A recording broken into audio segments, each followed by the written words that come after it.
Hi friends, welcome to our channel. ముందుగా అయితే అందరికి నమస్కారం అండి. ఆంధ్రప్రదేశ్ రాష్ట్ర వ్యాప్తంగా ఉన్నటువంటి మహిళలకు, ఒక కేటగిరీ మహిళలకు ఒక అదిరిపే శుభవార్త అండి. ఈ ఆగస్టు నెలలో ఒక కేటగిరీ పింఛన్లకు దరఖాస్తు అనేవి ప్రారంభించబోతున్నట్లు ప్రభుత్వం అయితే జీవో అనేది విడుదల చేయడం జరిగిందండి. ఏ కేటగిరీ వాళ్లకు దరఖాస్తు విడుదల చేయబోతున్నారు, ఏ విధంగా దరఖాస్తు చేసుకోవాలి, ఎటువంటి అర్హతలు కలిగి ఉండాలి, అప్లికేషన్ ఫామ్ ఏ విధంగా ఫిల్ చేయాలి, ఎటువంటి డాక్యుమెంట్స్ అవసరం అవుతాయి అనేటువంటి పూర్తి సమాచారం అయితే తెలియజేస్తానండి. అదేవిధంగా ఆంధ్రప్రదేశ్ రాష్ట్ర వ్యాప్తంగా ఉన్నటువంటి లబ్ధిదారులు 50 ఏళ్ల పింఛన్ల గురించి అడుగుతున్నారండి. 50 ఏళ్ల పింఛన్లకి సంబంధించి కూడా ఒక సమాచారం అయితే రావడం జరిగింది. దాన్ని కూడా నేను మీకైతే తెలియజేస్తాను. ఈ వీడియోని ఎక్కడ స్కిప్ చేయకుండా పూర్తి వరకు చూడండి, అప్పుడే మీకు సమాచారం అనేది అర్థమవుతుంది. మన ఛానల్ని ఎవరైనా మొదటిసారి చూస్తుంటే ఛానల్ చూసి కంటెంట్ నచ్చినట్లయితే సబ్స్క్రైబ్ చేసుకోండి. ఇటువంటి లేటెస్ట్ ఇన్ఫర్మేషన్ అన్ని మీకు నోటిఫికేషన్ ద్వారా రావడం జరుగుతుంది. అందుకంటే మీరు ముందుగా తెలుసుకోవడానికి కూడా అవకాశం అయితే ఉంటుంది. సో ఇక లేట్ చేయకుండా డైరెక్ట్గా టాపిక్లోకి అయితే వెళ్ళిపోదామండి.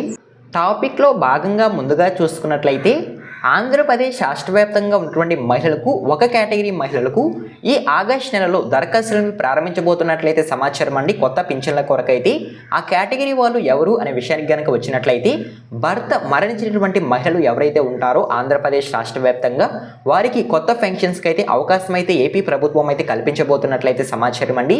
సో భర్త చనిపోయిన తర్వాత మహిళలకు ఏ విధంగా పెన్షన్ లభిస్తుంది అనేటువంటి సమాచారాన్ని అయితే తెలియజేస్తాను. ఎటువంటి ప్రాసెస్ ఉంటుంది అనేటువంటి సమాచారాన్ని కూడా తెలియజేస్తాను. వీడియోని ఎక్కడ స్కిప్ చేయకుండా పూర్తి వరకు చూడండి, అప్పుడే సమాచారం అనేది అర్థమవుతుందండి. సో ఓకేనా. సో ముందుగా ఆంధ్రప్రదేశ్ రాష్ట్ర వ్యాప్తంగా ఎటువంటి మహిళలు ఉన్నారో, అంటే భర్త పెన్షన్ తీసుకుంటూ ఆంధ్రప్రదేశ్ రాష్ట్రంలో భర్త ఎన్టీఆర్ భరోసా పెన్షన్ తీసుకుంటూ వివిధ కారణాల వల్ల కనుక మరణించి కనుక ఉన్నట్లయితే, వాళ్ళ ప్లేస్లో వాళ్ళ భార్య కనుక ఉన్నట్లయితే వాళ్ళ భార్యకు వెంటనే పెన్షన్ అయితే రావడం జరుగుతుందండి. దీన్నే ఎన్టీఆర్ భరోసా స్పోర్ట్స్ పెన్షన్స్ అయితే అనడం జరుగుతుంది. ప్రస్తుతం ఆంధ్రప్రదేశ్ రాష్ట్ర వ్యాప్తంగా ఈ స్పోర్ట్స్ పెన్షన్స్కి అయితే దరఖాస్తు అనేవి జరుగుతూ ఉన్నాయండి. సో ఈ ఒక్క కేటగిరీ వాళ్ళకు మాత్రమే పెన్షన్స్కి దరఖాస్తు చేసుకునేందుకు ప్రభుత్వం అయితే వెసులుబాటు అయితే కల్పించడం జరిగింది. ఈ కేటగిరీ వాళ్ళు ఏ విధంగా దరఖాస్తు చేసుకోవాలి అనేటువంటి సమాచారాన్ని అయితే తెలియజేస్తానండి. సో మళ్ళీ చెప్తున్నానండి, ఆంధ్రప్రదేశ్ రాష్ట్రంలో భర్త ఎన్టీఆర్ భరోసా పెన్షన్ తీసుకుంటూ మరణించినట్లయితేనే సో వాళ్ళ ప్లేస్లో ఉన్నటువంటి భార్యలకు పెన్షన్ అయితే రావడం జరుగుతుందండి. సో ఓకేనా, మీకు అర్థమైంది అనుకుంటున్నాను. సో ప్రస్తుతం ఈ కేటగిరీ వాళ్ళు ఏ విధంగా దరఖాస్తు చేసుకోవాలి, ఎక్కడికి వెళ్ళి దరఖాస్తు చేసుకోవాలి అనేటువంటి సమాచారాన్ని అయితే తెలియజేస్తాను. సో ఎవరైతే మహిళలు ఉన్నారో వాళ్ళు ఖచ్చితంగా గ్రామ వార్డు సచివాలయంకి వెళ్ళి దరఖాస్తు అనేది చేసుకోవాల్సి ఉంటుందండి. ప్రతి నెలలో ఏపీ ప్రభుత్వం అయితే ఈ స్పోర్ట్స్ పెన్షన్స్కు దరఖాస్తుని విడుదల చేయడం జరుగుతుంది. సో మీరు ఈ మంత్లో కనుక పెన్షన్స్కి దరఖాస్తు చేసుకున్నట్లయితే ఆగస్టు నెలలో అవి వెరిఫికేషన్ చేసి నెక్స్ట్ మంత్ సెప్టెంబర్లోనే మీకు 1-2వ తేదీల్లో గ్రామ వార్డు సచివాలయం సిబ్బంది ద్వారా పెన్షన్ అమౌంట్ అయితే మీకు ప్రభుత్వం అయితే అందించడం జరుగుతుందండి. సో ప్రస్తుతం ఈ పెన్షన్లకు ఏ విధంగా దరఖాస్తు చేసుకోవాలి అనేటువంటి సమాచారాన్ని అయితే తెలియజేస్తాను. సో మీరు ముందుగా గ్రామ వార్డు సచివాలయంకి వెళ్ళి అక్కడికి వెళ్ళి అప్లికేషన్ ఫామ్ అనేది తీసుకోవాల్సి ఉంటుందండి. ఎన్టీఆర్ భరోసా పెన్షన్ వీడియో అప్లికేషన్ ఫామ్ అయితే ఉండడం జరుగుతుంది. సో ఈ ఫామ్ని మీరు తీసుకోవాల్సి ఉంటుంది. సో ఫామ్ని తీసుకున్న తర్వాత ఇంటర్ఫేస్ అనేది ఏ విధంగా రావడం జరుగుతుంది. సో ఈ విధంగా ఇంటర్ఫేస్ వచ్చిన తర్వాత ఇక్కడ చూసుకున్నట్లయితే ముందుగా దరఖాస్తుదారుని పేరు, సో ఎవరైతే ప్రస్తుతం మహిళ ఉన్నారో ఈ పెన్షన్కి దరఖాస్తు చేసుకుంటున్నారో వారి యొక్క పేరు అనేది ఇక్కడ ఎంటర్ చేయాల్సి ఉంటుంది. తర్వాత Aadhaar number, so Aadhaar number ఎవరిది ఎంటర్ చేయాలి అనేటువంటి వాళ్ళకి చాలామందికి అయితే డౌట్ అయితే ఉంటుందండి. సో ప్రజెంట్ ఆధార్ నెంబర్ అనేది ప్రస్తుతం ఎవరైతే భార్య పెన్షన్కు దరఖాస్తు చేసుకుంటుందో మహిళ, వారి యొక్క ఆధార్ నెంబర్ అనేది ఇక్కడ ఎంటర్ చేయాల్సి ఉంటుంది. సో తర్వాత చిరునామా, సో మీరు ఏ జిల్లాలో ఉంటున్నారు, అదేవిధంగా మీ గ్రామం పేరు ఏమిటి అనేటువంటి సమాచారం అయితే ఇవ్వాల్సి ఉంటుంది. తర్వాత రైస్ కార్డ్ నెంబర్, సో మీ యొక్క రేషన్ కార్డ్ నెంబర్ ఏదైతే ఉంటుందో సో ఆ రేషన్ కార్డ్ నెంబర్ అనేది కూడా ఇక్కడ మీరు ఎంటర్ చేయాల్సి ఉంటుందండి. సో ఓకేనా, మీకు అర్థమైంది అనుకుంటున్నాను. So ration card number enter చేసిన తర్వాత భర్త పేరు, సో ఎవరైతే ఎన్టీఆర్ భరోసా పెన్షన్ తీసుకుంటూ మరణించి ఉంటారో భర్త, సో వారి యొక్క పేరు అనేది కూడా మీరు ఇక్కడ ఎంటర్ చేయాల్సి ఉంటుంది. సో ఆధార్ కార్డులో ఏదైతే పేరు ఉంటుందో అదే మీరు ఎంటర్ చేయాల్సి ఉంటుందండి. సో ఓకేనా. సో తర్వాత మొబైల్ నెంబర్, పనిచేసే మొబైల్ నెంబర్ అయితే ఇవ్వాల్సి ఉంటుంది. సో ఎందుకంటే వెరిఫికేషన్ కోసం రాబోయే రోజుల్లో ఓటీపీస్ అనేది అవసరం అవుతాయండి. సో కాబట్టి వెరిఫికేషన్ కోసం మీరు పనిచేసే మొబైల్ నెంబర్ అయితే ఇవ్వండి. తర్వాత క్లస్టర్, సో మీకు క్లస్టర్ అనేది కూడా ఇవ్వాలి. మీకు ఒకవేళ తెలియకుండా కనుక ఉన్నట్లయితే గ్రామ వార్డు సచివాలయం సిబ్బంది దగ్గర ఉన్నటువంటి ఎవరైతే డిజిటల్ అసిస్టెంట్ సో వాళ్ళు ఉన్నారో వాళ్ళైతే ఇక్కడ వెరిఫై అయితే చేస్తారు. సో తర్వాత మరణించిన పెన్షన్ లబ్ధిదారుని పేరు, సో ఎవరైతే ఎన్టీఆర్ భరోసా పెన్షన్ తీసుకుంటూ మరణించి ఉంటారో వారి యొక్క పేరు అనేది ఇక్కడ ఎంటర్ చేయాల్సి ఉంటుందండి.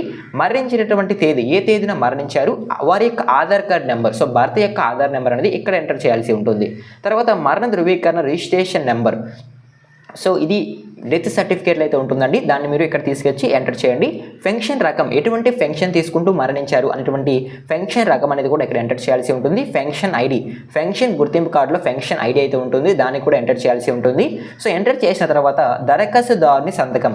సో ప్రెజెంట్ ఈ పెన్షన్ కోసం ఎవరైతే దరఖాస్తు చేసుకుంటున్నారో వారి యొక్క సంతకం అనేది అక్కడ ఇవ్వాల్సి ఉంటుందండి. సో సంతకం అయిన తర్వాత మీరు కనుక గ్రామ వార్డ్ సచివాలయం సిబ్బంది దగ్గర కనుక ఈ అప్లికేషన్ ఫామ్ కనుక ఇచ్చినట్లయితే verified education assistant, ward verified development secretary ఎవరైతే ఉంటారో గ్రామ వార్డ్ సచివాలయంలో అధికారి, ఆ అధికారి అయితే సైన్ చేసి మండల పరిషత్ అభివృద్ధి అధికారి, మున్సిపల్ కమిషనర్ దగ్గరికి అయితే ఈ అప్లికేషన్ ఫామ్ అయితే పంపించడం జరుగుతుంది.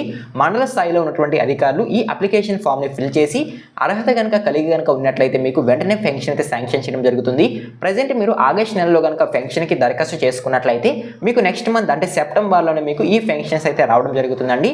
సో ఓకేనా, మీకు అర్థమైంది అనుకుంటున్నాను. సో ఈ విధంగా ప్రస్తుతం ఎన్టీఆర్ భరోసా స్పోర్ట్స్ పెన్షన్స్కి అయితే ఆంధ్రప్రదేశ్ రాష్ట్ర వ్యాప్తంగా దరఖాస్తులు జరుగుతూ ఉన్నాయి. మీరు వెంటనే గ్రామ వార్డ్ సచివాలయంకి వెళ్ళి అర్హత కలిగి ఉండేవాళ్ళు ఖచ్చితంగా దరఖాస్తు అయితే చేసుకోండి. సో మీరు ఈ అప్లికేషన్ ఫామ్ ఫిల్ చేసేటప్పుడు కొన్ని రకమైన డాక్యుమెంట్స్ అనేవి అవసరం అవుతాయండి. సో అదేంటంటే మీ యొక్క ఆధార్ జెరాక్స్, సో మహిళ యొక్క ఆధార్ కార్డ్ జెరాక్స్ మరియు మరణించినటువంటి భర్త యొక్క ఆధార్ జెరాక్స్ రెండూ కావాల్సి ఉంటుంది. సో తర్వాత మీ యొక్క rice card xerox, so ration card ఏదైతే ఉంటుందో ఆ జెరాక్స్ కూడా తీసుకెళ్లాల్సి ఉంటుంది. సో మరణించినటువంటి ధృవీకరణ పత్రం, సో మీ యొక్క భర్తకి సంబంధించి ఏదైనా ధృవీకరణ పత్రం కనుక ఉన్నట్లయితే ఆ ధృవీకరణ పత్రాన్ని కూడా మీరు తీసుకెళ్లాల్సి ఉంటుందండి. సో ఓకేనా, అదేవిధంగా పెన్షన్ ఐడి, సో పెన్షన్ గుర్తింపు కార్డు అనేది కూడా జెరాక్స్ అనేది తీసుకెళ్లాల్సి ఉంటుంది.